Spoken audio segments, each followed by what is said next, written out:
विनय भंडारी एक गरीब किसान जो अन्न की खेती करके अपने गरीब परिवार को पालता था।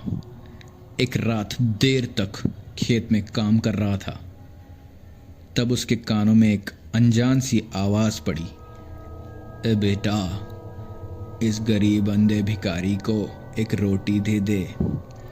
जब उसने मुड़कर देखा और अपनी लालटेन उठाई तो उसने ये देखा कि एक अंधा भिखारी, जो कि जिंदा तो व्यतीत नहीं हो रहा था, उसकी डरावनी आंखें से खून बह रहा था। तब वो भागना शुरू करता है और उसे एक दौरा पड़ता है और सुबह उसका बेहोश शरीर उसकी फैमिली द्वारा पाया जाता है, जिसमें ये पता चलता है कि उसकी आंखों से भी बहुत खून बह गया है और अब वो आजीवन अंधा हो गया है।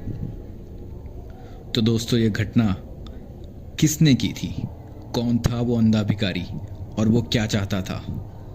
आइए जानते हैं lost days of the night में।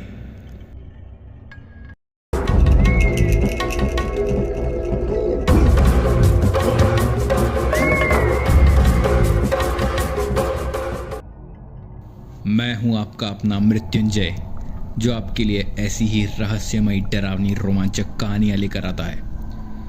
तो दोस्तों, ये कहानी शुरू होती है 1940 के दौर में, जब चिकलधारा का एक छोटा सा शांत गांव होता था।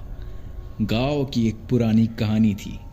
एक अंधा भिखारी जिसका नाम राघव था, वो अपनी मासूमियत और अपने ईमानदारी के लिए जाना जाता था। गांव के लोग उससे काफ़ी प्रभावित थे और उस पर दया भी खाते थे। लोग उसे रोटी, कपड़ा और गांव में रहने की व्यवस्था करके दे देते। वो गलियों में भीख मांगता अपनी दिन गुजार लेता। एक रात गांव के एक परिवार में, जिसमें असुरों की और काली शक्तियों की पूजा की जाती थी, उन्होंने राघव को सड़क पर सोता देख अगवा कर लिया और अपना निशाना बनाने का सोचा। वे राघव की बलि देना चाहते थे।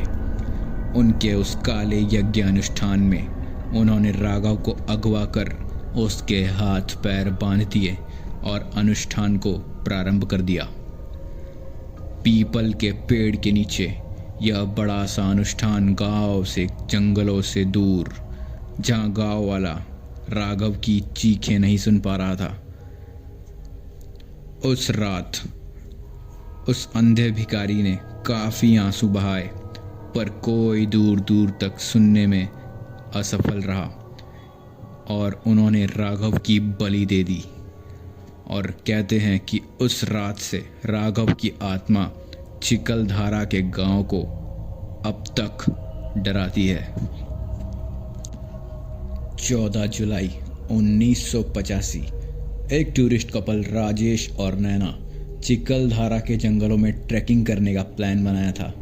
शाम ढलने पर उन्होंने एक अंधे भिखारी की आवाज़ सुनी।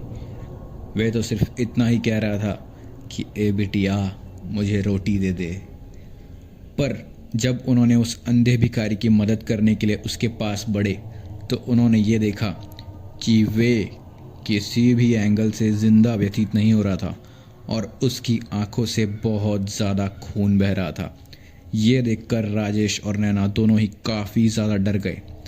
वे यहाँ वहाँ भागने लगे मदद की गुहार लगाते हुए, पर उन्हें कोई मदद नहीं मिली और आखिरकार उन दोनों की आंखों से भी खून आने लगा और वे आजीवन अंधे हो गए और उनकी आंखों की रोशनी हमेशा हमेशा के लिए चली गई।